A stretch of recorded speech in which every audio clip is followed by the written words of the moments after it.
Tonight's session it builds on the last session that we had, and during that last session, we addressed the spirit of knowledge, and that was not the knowing, intelligent stuff, the way we use that word a lot in our language, but that intimacy type of knowledge, and it was about relationship. And we looked in the New Testament, and we saw that in the Greek there were two words for know. One of them, I think, was epigenosko or something. I don't know if I'm saying that right, but it had epi at the beginning of it, and that was your surface type of recognized things, like you'll know a bad tree by its fruit. So you'll recognize it.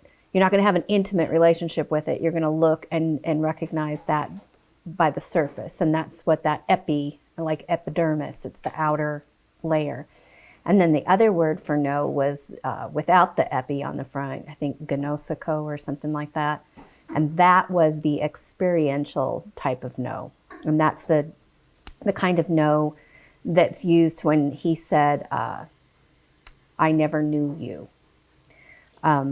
And we talked about that knowing, that type of knowing, when he says, I never knew you, being, I didn't have that first-hand experiential relationship with you. And we related that to the voice that knocks at the door, and you hear the voice, you open the door, he comes in, dines with you, and you with him. And that's where that intimacy happens, at the door, where you hear his voice and you submit to it. Because remember, the door was also about authority. And so I think I see this coming up so much lately. It seems like the root of so much heartache and so many problems, and really rebellion. Rebellion is a big thing, and it not just the type of rebellion that's easy to spot, but even that I think what we would call it stubbornness, or I'm strong-willed, something like that. And so I think that in order to hear that voice and enter, to open that door, is to bow the knee to the authority at that door. And that's when you have that experiential relationship with him. And so all that, we also looked at treasure, because as we've been going through these sets of 7, I began to see, we've spent so much time in Proverbs lately because we just finished going through that second row, the spirit of knowledge, the spirit of wisdom, the spirit of understanding. And when you read through Proverbs and it's discussing those things, it compares them to gold and silver and jewels, that they're even more valuable than gold, silver, jewels, that you should seek after them and search for them as if they were gold, silver, and jewels. And so that thing about treasure came up.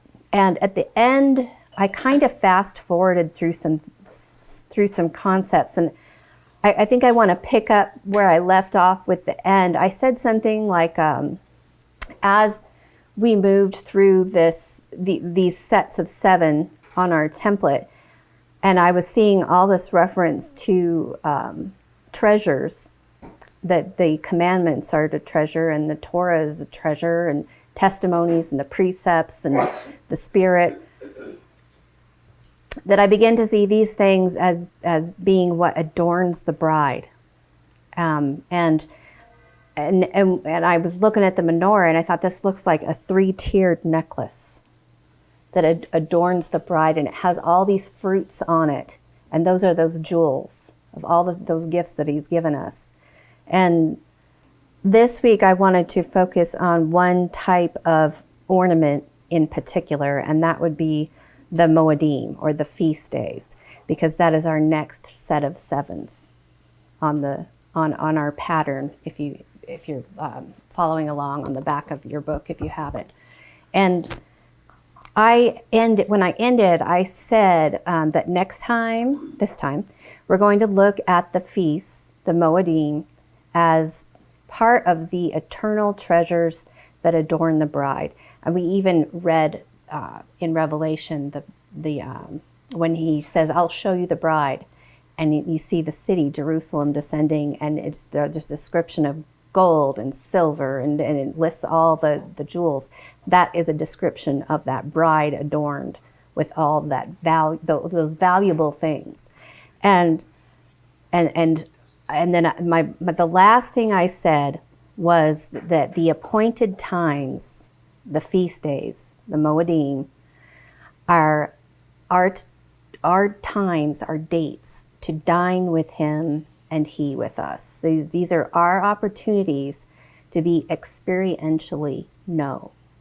It's like we've been watching this show about these Orthodox Jewish families. And when you have a prospective bride for your son, they set up these meetings. And they usually meet at a hotel lobby and will have like a cup of coffee or something and meet and get to know each other. And think of these feast days as those. They're like our dates. It's like he's courting the bride. And so what we don't want to do is keep that door shut like the bride in Song of Solomon and ignore that voice. And by the time she gets there, she opens it and he's not there anymore. So I think it's really important that we set aside our desires for his and understand just how special these times are. And in case you're new, and I know that some people are new, the 7 times I'm talking about, now Shabbat is also a part of the Moedim, but we covered that real specifically in a previous session.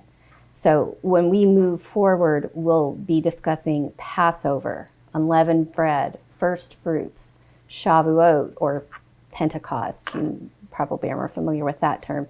The Feast of Trumpets, the Yom HaKippurim, the Day of Atonement, and then Sukkot, or the Feast of Tabernacles, being the last one.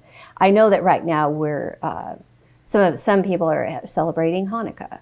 That is not one of the 7 feasts of the Lord. These are different. Hanukkah is like it's a historical. It would be like for us, 4th of July or Thanksgiving. There's these holidays that are set by man, but these 7 are special. These have been, and these. I want you to think of it this way. I've referenced this before, and if you've listened to some of Halissa, you might follow me on this. If not, then just... But that she talks about returning to the garden, and that this 4th position is, you think of that as your portal, or your entry, your door, back to the garden. And that there's this link here where eternity pokes through, almost like what happened with the tabernacle in the wilderness, or the Mount Sinai, where you had heaven touch down on earth and you had this connection point happen. Like the ladder that Jacob saw, heaven and earth touching and connecting. And these 7 feast days are, think of them as things coming through from eternity to reveal to us our God and his plan and his will. And that, you know what, I'm going to stop there and move into this week's study, because we're not going to cover any specific one this week. We're just going to cover the whole idea of the Moedim. And we're going to do it with some wordplay. And for whatever reason, this is the section of the book that she has under the Holy Spirit. and then she transitions to the feast days. So maybe that's why she put it there, but I wasn't quite sure. So my thesis statement this week, Alan, make sure I have a thesis statement and that I stick to it. And I'm going to stick to it this week in a ridiculous way, but I hope that you follow it and have as much fun with this as I did. My thesis statement is, and I'm going to leave it on the screen the whole time, the stripe at the top and bottom, they're going to stay there the whole time. The Moedim, ornaments from eternity. The means by which the eternal testimony is accomplished and the congregation is adorned. Okay, that's my thesis statement. Now, let me stop here and I'm going to bring up something that it might be a little, I'm reluctant to bring it up, and I'm not trying to hurt anybody's feelings when I bring this up. I need to bring it up because I think that there's an aspect to it that plays into our attitude towards the Moedim or the feast days. And so I wanted to point that out because I am just beginning to realize that my attitude towards those has been colored. And so I'm going to bring up the Christmas thing. And this isn't, an open discussion or a time to talk about any particular situation or opinion on it. I think this is awkward. And this time of year is awkward. It's especially awkward. And I do realize that here in the room there is a wide range of opinions and practices and where you are. I mean, some people, they're just now maybe contemplating not or giving up Christmas. Some you may be in a situation where one spouse does and the other doesn't. And then you have situations, and this is, I think, where it really, really ramps up, is when you have a grandparent and grandchildren. And that makes it especially difficult to navigate this time of year. So I do understand that. The reason why I'm bringing this up is I think, just speaking from my own personal experience, there's been a progression here. We began it by saying, "Oh, this is not a good thing," and so we bowed the knee. We submitted to this is not what he wants, but then here comes the feast days, and so what we did was, we're going to trade in our Christmas for feast days. And I think when we do that, we almost devalue the feast days. I understand how valuable Christmas is. I do, because the family interaction and the joy and the charity and that just special time of year when it feels like the community just comes together. We're all kind of on the same page. And then all of a sudden you're not on that page anymore. And you feel very sad and very lonely and very awkward. And you might, there's stages. You'll see people that are defensive and angry, or are trying to protect their kids from being sad about it. And so they don't want you to bring it up. And you just go through this cycle. But I still think there's that attitude of we're going to replace Christmas with these new feast days. And what you might see when someone is attempting to do that is, and we did this, is Christmas was such a wonderful time of year and the whole family was together. And if we could just get everyone to do the feast days now, then it could all go back to being just as good as Christmas was. Just as good. It's not going to happen. It doesn't happen. And depending on how hard we push, we can end up having really strained relationships with our family members over it. And we just celebrated Thanksgiving at the park, and there was probably 2 or 3 dozen people that have been there in the past that didn't show up this year, and there still were 70 people there. That's a huge gathering. And I was there, and it's everyone really enjoys that day when the whole family gets together. And I thought, man, wouldn't it be great if Passover and Shavuot and Sukkot were like this? And again, I wish our feast could be as good as the holidays that the rest of the world gets to celebrate. And then these are the feasts of the Lord. And what am I doing? I think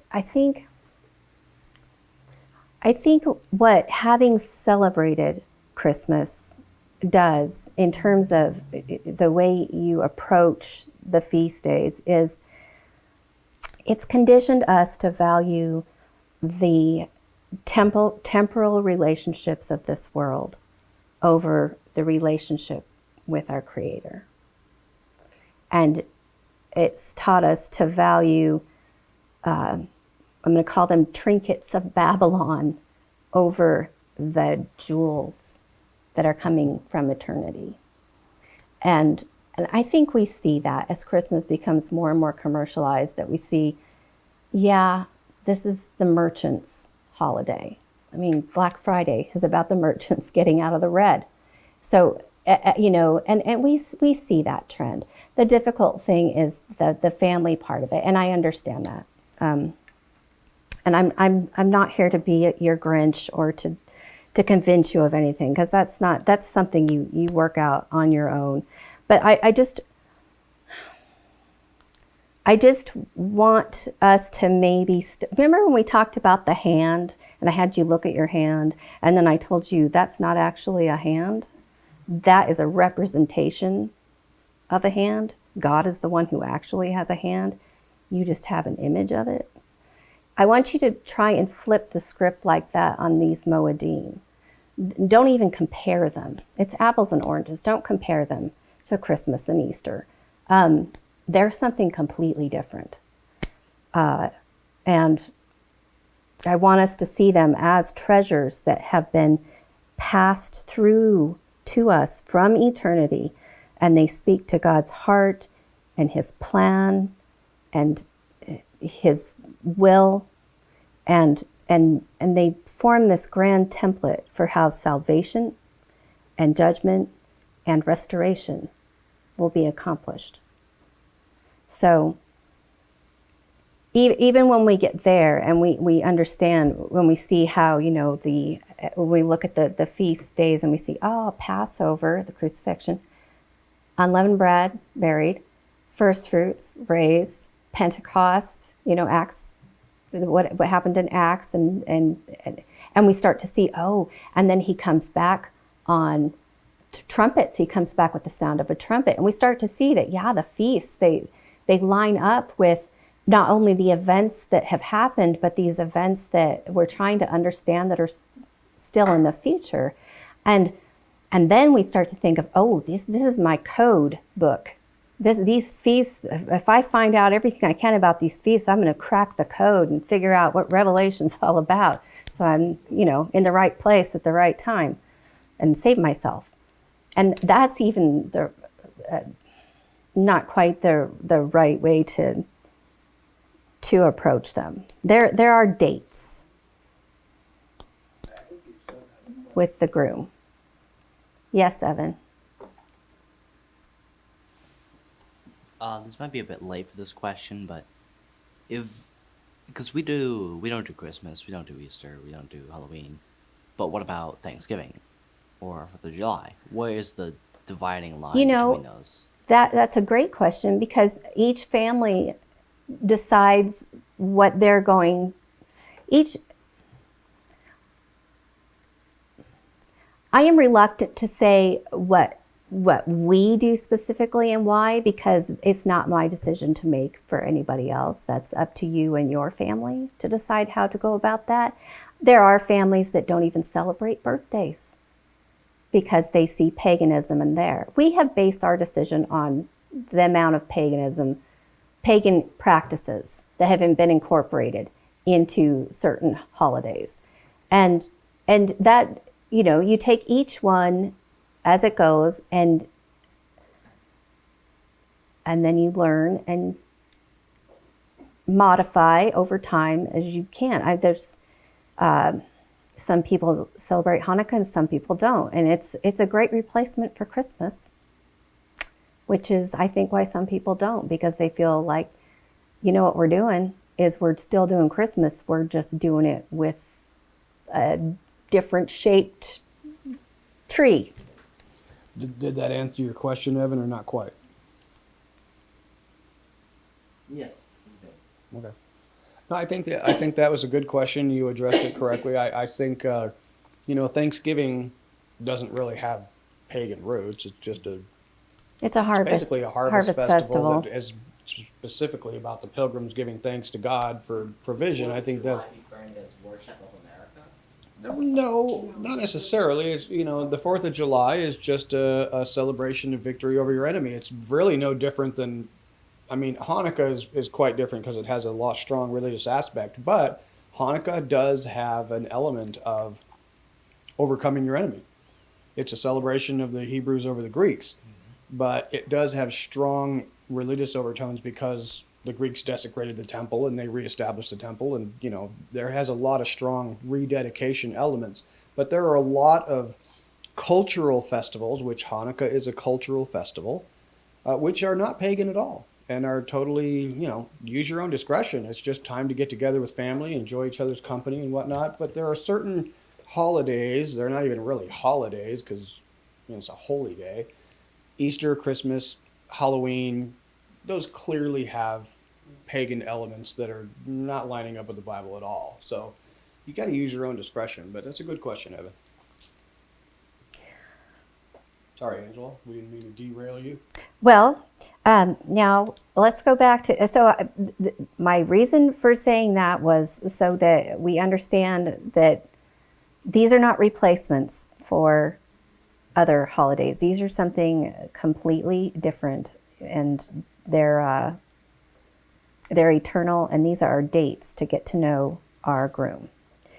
So what we're going to do tonight is some wordplay, and I have, if you look at this screen again, I still have the Moedim, ornaments from eternity, the means by which the eternal testimony is accomplished and the congregation is adorned. But you'll see that they're all different colors now. In a moment, they'll go back to being all black. And then as we go through the study tonight, you'll see them pop up as the color.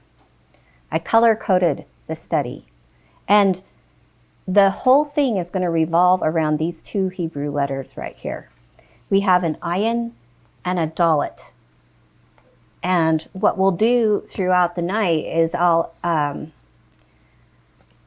discuss what word that is, and then I'll add a letter on the other side of it. We'll discuss that, and I may change that letter out for something else, and we'll discuss that. And then at the end, I'll put some letters on this side of it, and we'll discuss what word that is. But the whole time, those two letters are going to stay in that position right there. And believe it or not, every single colored word you see at the top and bottom of the screen is going to appear with those two letters as the pivot point. Does that make sense? Okay, so my whole thesis statement was based all on words that have that in the middle of it, or are comprised of those in those positions. So, okay, it's all gone back to black, and I'm going to talk about the letters specifically. And you have, remember when we did the Hebrew study in it, we all got flashcards with the whole alphabet? Okay, the ayin right here, some of the meanings associated with this letter were eye, watch, look, know, understand, and obey.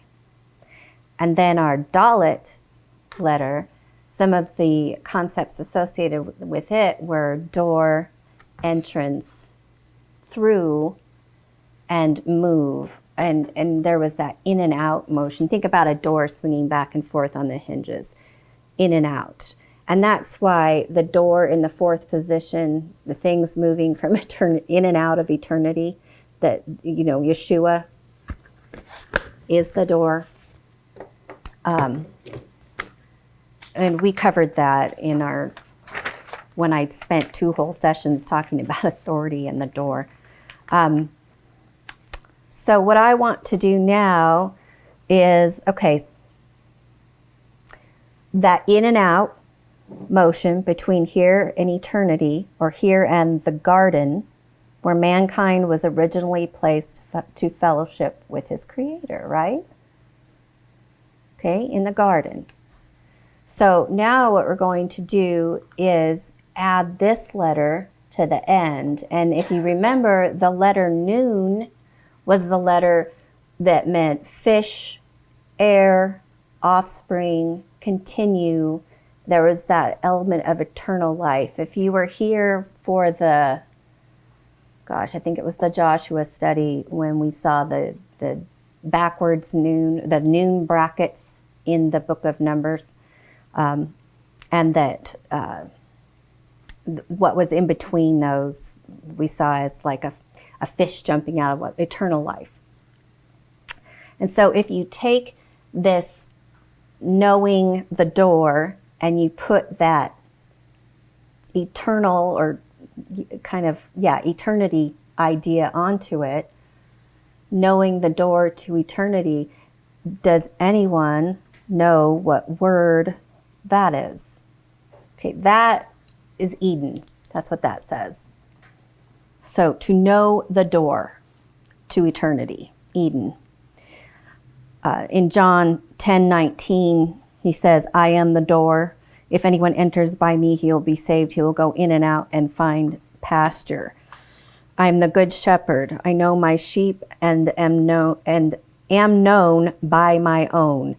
The sheep hear my voice. So here we have that door, the voice, know them idea all together.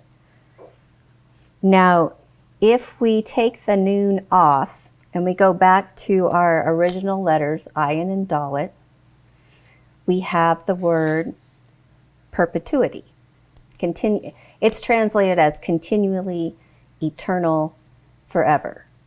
Okay, and so now the word eternity has turned blue in the thesis statement. Okay, and this is the word. Here's an example of one place you find it.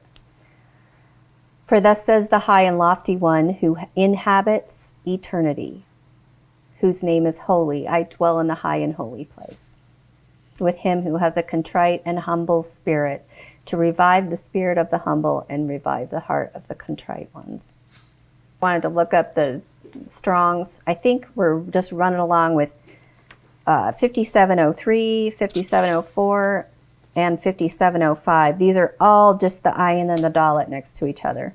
So first we had perpetuity, and now we have this word can be used to say until or as far as. And when it's coupled with the word olam, it means forever. So ad olam, until eternity, forever is how that's translated. And an example of where you would find this is in Genesis 13:15. He says, for all the land which you see, I will give to you and your descendants forever, ad olam, until eternity. Here we have the same letters, but another meaning. This word is used a lot. I think I counted up with all these different translations and meanings and Strong's numbers. I think it was something like 1,400 times that it's used in the Bible. So here we have the word for witness.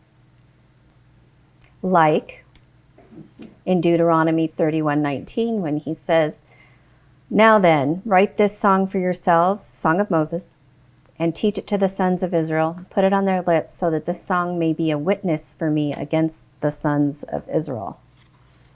And this is the song that they're singing in Revelation chapter 15. But we're not going to talk about that. I just wanted to point that out. So we have witness. Here's another place where word is used as witness. His descendants shall endure forever, and his throne as the sun before me. It shall be established forever like the moon, and a witness in the sky is faithful. Does this remind you of any of the days of creation? Tracy, day 4. Yeah. I wanted to go back and look at that.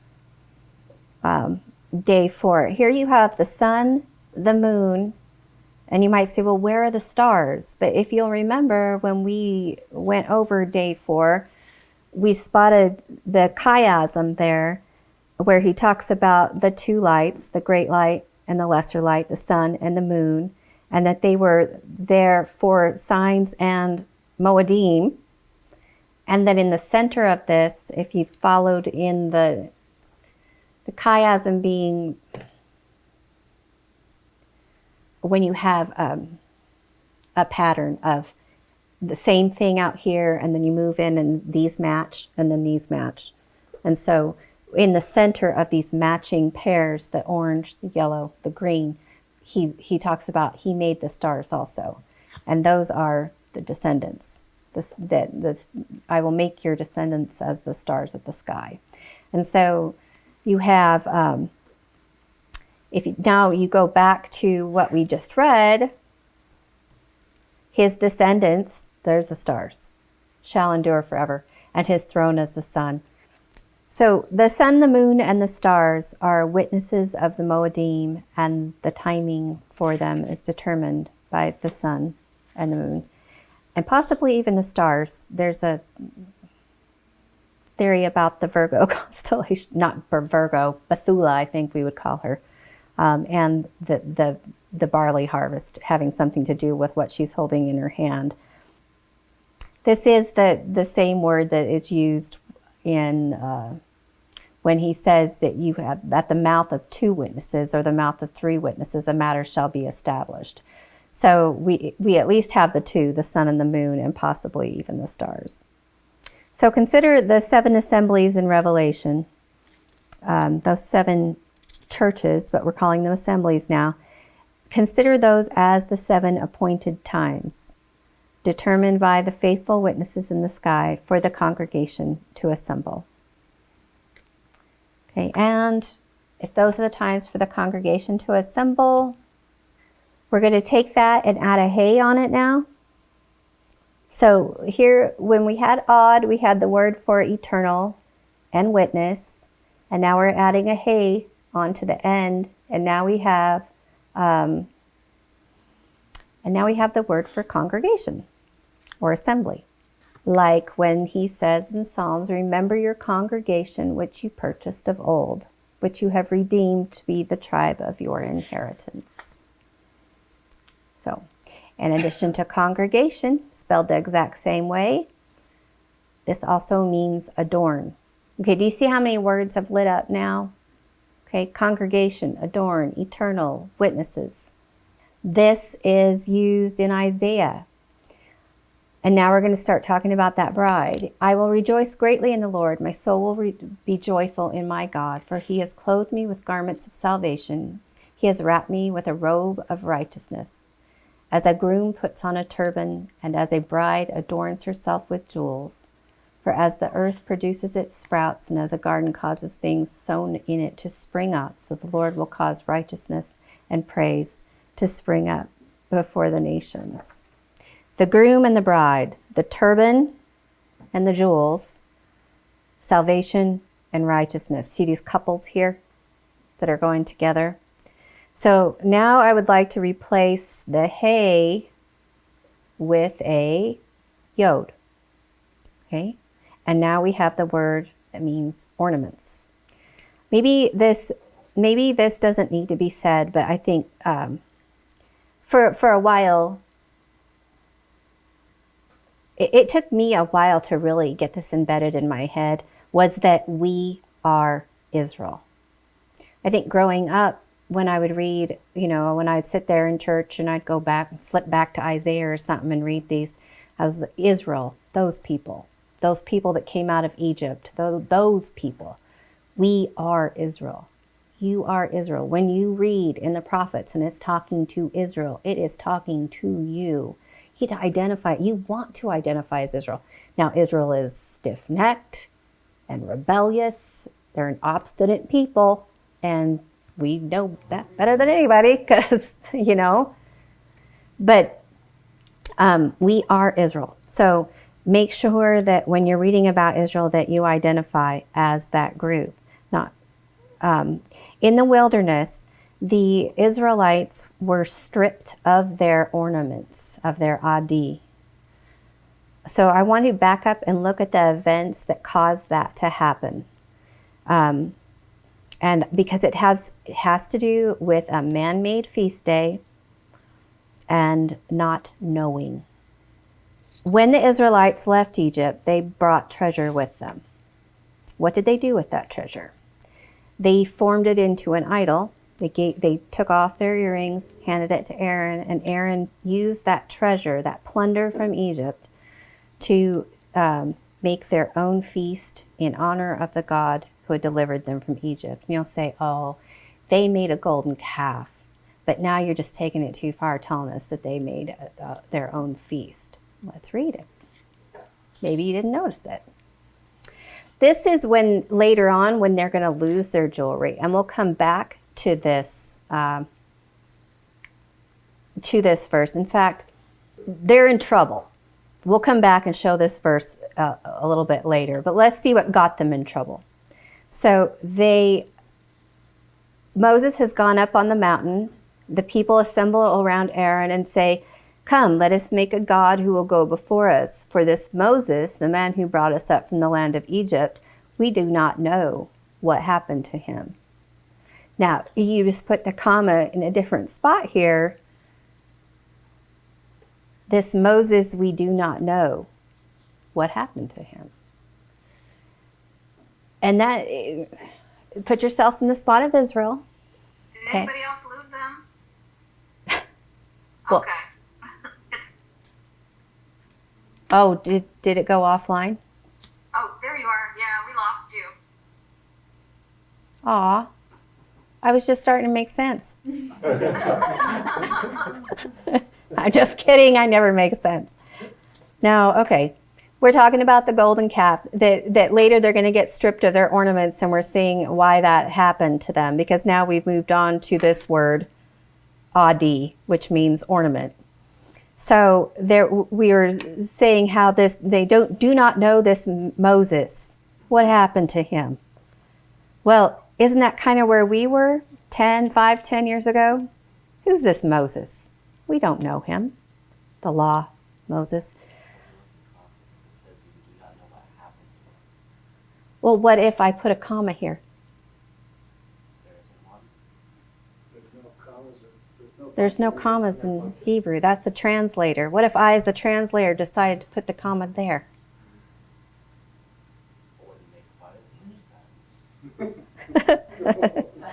Either way, we don't know what happened to this Moses. So let's make something new. So Aaron said to them, "Tear off the gold rings which are on the ears of your wives, your sons, and your daughters, and bring them to me." So all the people tore off the gold rings which were in their ears and brought them to Aaron. Then he took the gold from their hands and fashioned it with an engraving tool and made it into a cast metal calf. And they said, "This is your God, Israel, who brought you up from the land of Egypt." Now when Aaron saw this, he built an altar in front of it, and Aaron made a proclamation and said, "Tomorrow shall be a feast to the Lord." So the next day they got up early and offered burnt offerings and brought peace offerings, and the people sat down to eat and drink and got up to engage in lewd behavior. When he speaks of this, bringing his people out of Egypt, you remember that phrase he uses, his firstborn?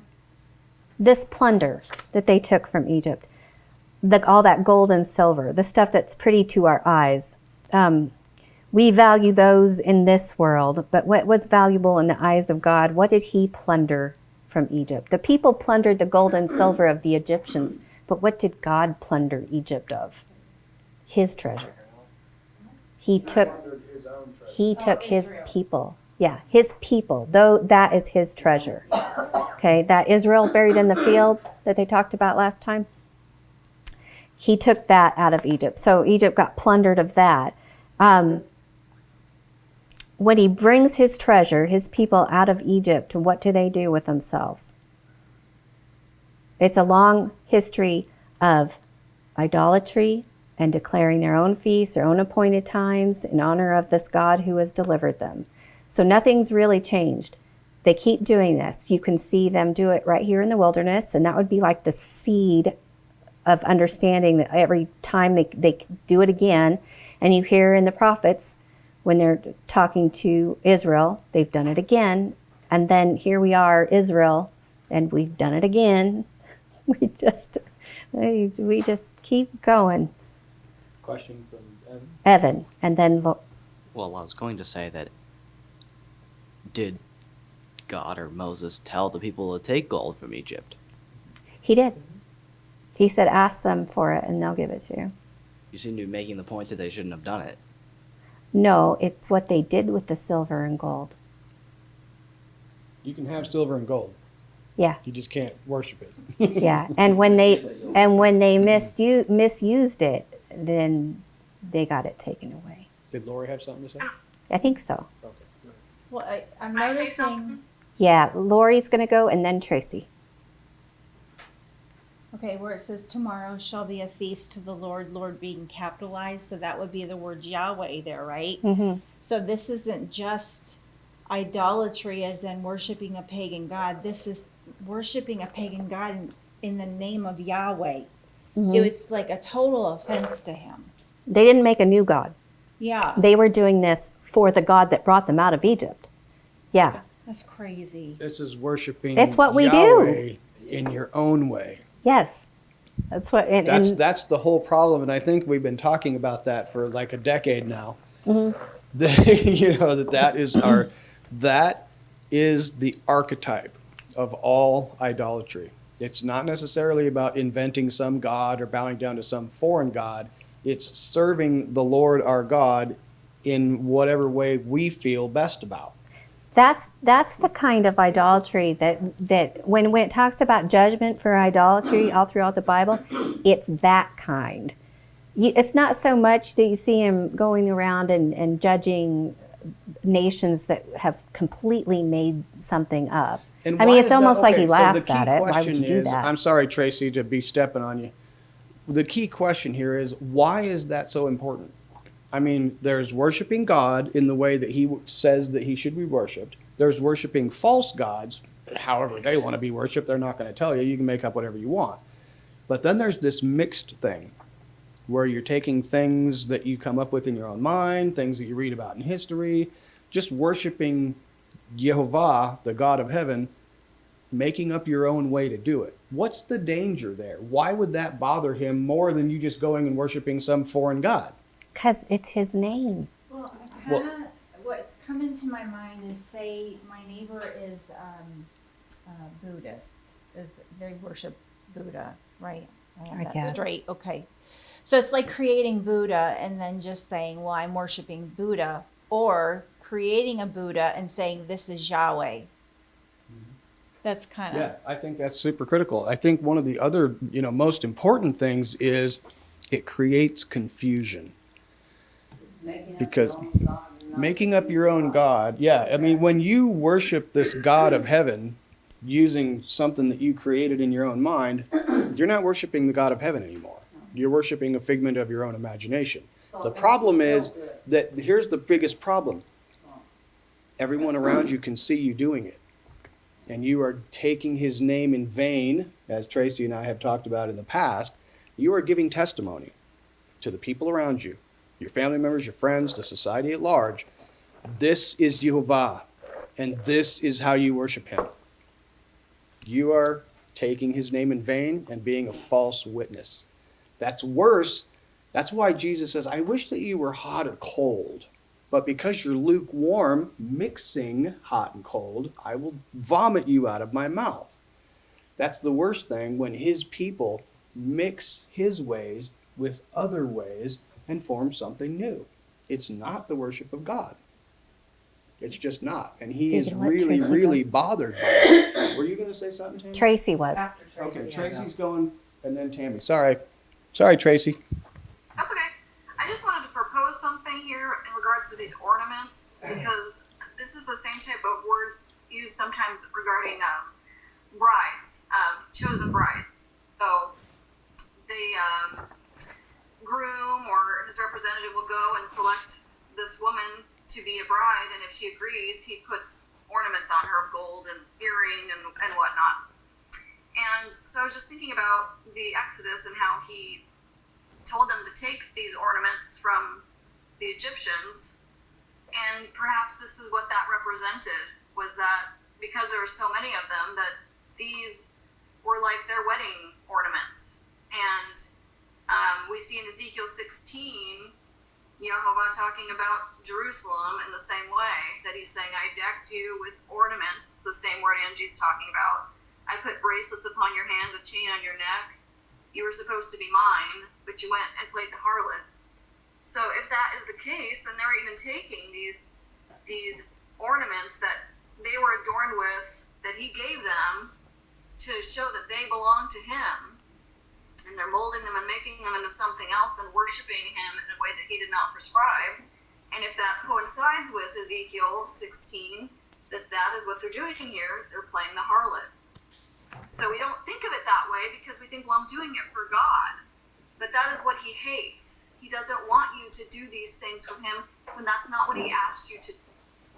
Yeah, excellent point. And that's Go ahead, Angie. Did you want to say well, something? did Tammy want to say something? Sorry, Because what she said was the next thing up, and we're going to look at that verse specifically. I just had a question. So I was reading the other day in Matthew, I was trying to find it, where he also talks about like the blasphemy of the Holy Spirit, So could that kind of a little bit go with this? I don't know, but because I don't was know. like, really, what is that? But because they were worshiping another God, but calling it Yahweh, then you shouldn't do that. That is like. That's a good right? question. It almost seems like the inverse of that. I mean, if you're worshiping God in a way that he hasn't prescribed and you're calling it God worship, well, Yeshua was talking about the blasphemy of the Spirit is like when I am performing the works of God by the finger of God, but you're ascribing it to something else. Yeah. So I see that those two things are related and linked, but almost like a mirror image of each other. It's a little bit weird. I don't know how to interpret that exactly. And I know people have puzzled over blasphemy of the Spirit for a long time. That's a great observation, though. That bears more study. Someone over here was going to say something. Was it you, Gerald? Go ahead. You talk. I'll hold it. Remember what you were saying? I was going to say, if one of the biggest problems I have, if you see somebody living in sin, it's not considered sin today because it has been accepted as the norm. Back when I was a kid, 20, 30, 40, 50 years ago, you were thrown out of the community if you did some of these things.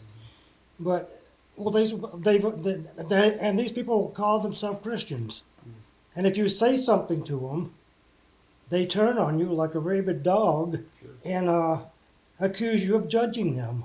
Who are you to judge me? And this goes on day after day after day with anybody that takes a stand. Yeah, well, Well, that stiff-necked, rebellious, obstinate. It's not for no reason that God said we would be persecuted.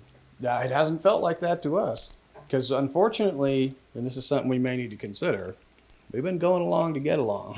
You get more when people call themselves Christians than you do from non-Christians. Yeah. This has been the most comfortable exile ever so far. We've been spoiled, but I think we're starting to have some of those comforts removed, and we need to unspoil ourselves pretty fast here because we are in exile, and we're not supposed to be comfortable there. So back to Ezekiel 16, and I had said, out of Egypt, I called my firstborn. Here you have him speaking to his people, and he says, as for your birth, on the day you were born, your navel cord wasn't cut, nor were you washed with water for cleansing. You were not rubbed with salt or even wrapped in cloths. No, I looked with pity on you. Think of Israel and Egypt. Rather, you were thrown out into the open field, for you were abhorred on the day you were born. When I passed by you and saw you squirming in your blood, think of Passover, I said to you while you were in your blood, live. Yes, I said to you while you were in your blood, live. I made you very numerous, like plants of the field. Then you grew up, became tall, and reached the age for fine jewelry. Okay? Your breasts were formed, your hair had grown, you were naked, yet you were naked and bare. And so here his bride is coming of age. Then I passed by you and saw you, and behold, you were at the time for love. So I spread my garment over you and covered your nakedness. I also swore an oath to you and entered into a covenant with you so that you became mine. The covenant at the mountain, when they said, all that you have said, we will, Then I bathed you with water, washed off your blood, anointed you with oil, clothed you with colorfully woven cloth, and put sandals of fine leather on your feet. Remember that your clothes didn't wear out and your sandals didn't wear out. Okay, I wrapped you with fine linen, it's priest material, covered you with silk. I adorned you with jewelry, put bracelets on your wrists and a necklace around your neck. And I also put a ring in your nose, earrings in your ears, and a beautiful crown on your head. So you were adorned with gold and silver, and your dress was of fine linen, silk, and colorfully woven cloth. You ate fine flour, honey, and oil. Skip forward. But you trusted in your beauty and became unfaithful because of your fame, and you poured out your obscene practices on every passerby to whom it might be tempting. You took some of your clothes, made for yourself high places of various colors, and committed prostitution on them, which should not come about nor happen. You also took your beautiful jewels made of my gold and my silver, which I had given you, and made for yourself images so that you might commit prostitution with them. Now, the golden calf, they took literal gold and made a literal image. But here he's speaking to Israel later. They took his silver and his gold, his precious things, these things we've been talking about, his testimony, his judgments, his commandments, his Torah, his feast days, his holy times, and committed prostitution with them. You took the bread that I gave you and you offered it. You slaughtered your children to idols.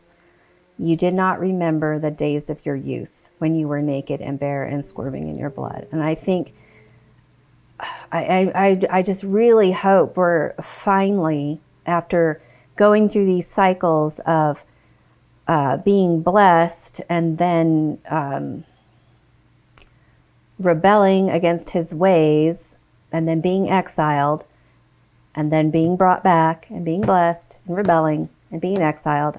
I hope this is the last one, and I hope that we do remember the days of our youth. Remember the church at Ephesus? Remember your first love? Israel at the mountain saying, I do. Remember your first love. I think you see the connection to the golden calf here when they take their jewels and they fashion them into their own image and have a self-declared feast to God. In Jeremiah, we see more of the, it's still, we're looking at ornaments still. And here we have a people that contends with him, that has revolted against him. He says, in vain I have struck your sons. They did not accept discipline. And so this bad thing is coming upon them. And he says, why do my people say, we are free to roam? We will no longer come to you. Can a virgin forget her jewelry, or a bride her attire? Yet my people have forgotten me for days without number. Israel, I'm going to say we have contended, we have revolted, we have not accepted discipline. We have said, we are free to roam. We will no longer come to you. What have a rebellious, stiff-necked people forgotten? They have forgotten their jewelry. They have forgotten their attire, their covering, their God, for days without number. It's been a long, long exile. So now let's go back to the what happens after this golden calf. And he says, well, there's a plague. The Levites go through with the sword and kill a bunch of people, 3,000. And then there's a plague that kills thousands. And he's very angry. He tells Moses, step back. You remember that part. And so here's the aftermath. When the people heard this sad word, they went into mourning, and none of them put on his jewelry. For the Lord had said to Moses, say to the sons of Israel, you are an obstinate people. If I were to go up in your midst for just one moment, I would destroy you. So now take off your jewelry, that I may know what I shall do to you. So the sons of Israel stripped themselves of their jewelry from Mount Horeb onward. There's also a spot in Ezekiel 23 where you have Aholah and Aholabah, which are figurative women which represent Samaria and Jerusalem. And they too are stripped of their clothes, and he takes away their beautiful jewelry for the same type of behavior. Fast forward to modern times. I think we've come to realize that we've been stripped of our clothes and our jewelry. And we realize it's because we didn't know this Moses guy, and we figured he was dead. We decided to take the blessings and the treasures bestowed upon us and fashion for ourselves an image of God, and to worship him as we see fit, to do what is right in our own eyes. We are bold, rebellious, stiff-necked, and obstinate people. And how could we, as his people, make this same stupid mistake again and again and again? Because we think that's not us. We're just now coming to realize, oh, there's a pattern of behavior here I recognize. Well, we're trying to change that, to turn back, to do it differently. I think we've traded in our gold and silver ornaments that were on our Christmas trees for blue and white threads that represent his name and his commandments. And this is the gold purchased from him. Sure, they may look like poor man's ornaments, just some strings dangling from your jeans there, but actually we are rich, like that second church. We have traded in our self-declared feasts for the eternal appointed times of the Creator. Even though we're very sad and lonely, someday those will be the largest family reunion ever in history. And we're submitting ourselves to his authority, his instructions, and we're trying to do what's right in his eyes, because to do what's right in ours is it's just a lack of respect, and it is rebellious. We are trying to remember the love we had at first. We have seen that odd is eternal. When we connect a tav to it, here we're going to have the eternal witness, the covenant. Remember, the tav is the letter for covenant. And I've attached it with a vav, because that's what the vav does, is it attaches stuff. So we take our eternal witness, we use a vav and attach the covenant to it, and now we have the testimony. See how that kind of worked, to put those things together? This is the word that's used for the testimony, the tabernacle of the testimony, the tablets of the testimony, the ark of the testimony. That's that word over and over and over again. This is David using that word. Revive me according to your faithfulness, so that I may keep the testimony of your mouth. Incline my heart to your testimonies. I cling to your testimonies. They are wonderful. They are righteous. Do not let me wander from them. I have treasured your word in my heart. I have rejoiced in the way of your testimony as much as in all riches, because those are riches. So here we go. Our last word. We're going to take the letter mem, which means, remember how we could stick a vav on the front of a word to say and? Like fish is dog. So if I say the dog, it's and fish. And if I put a hey on the front of dog, it would be the fish.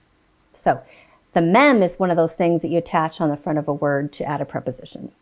And the mem means from, out of, or the means by which. We do the same with our English from, and I'll show you that using a horse as an illustration.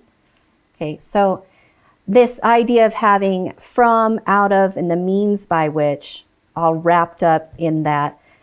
If I said that I have a horse and it's from Colorado, when I say from Colorado, I'm referring to a specific physical location. If I said I got my horse from a slaughterhouse, it's not so much it is a physical location, but it's more like that horse has been rescued. It's been pulled out of a destiny, okay, or a situation, circumstance. And then if I said the horse I have is from good stock, I'm talking about its parents, the means by which the horse was accomplished.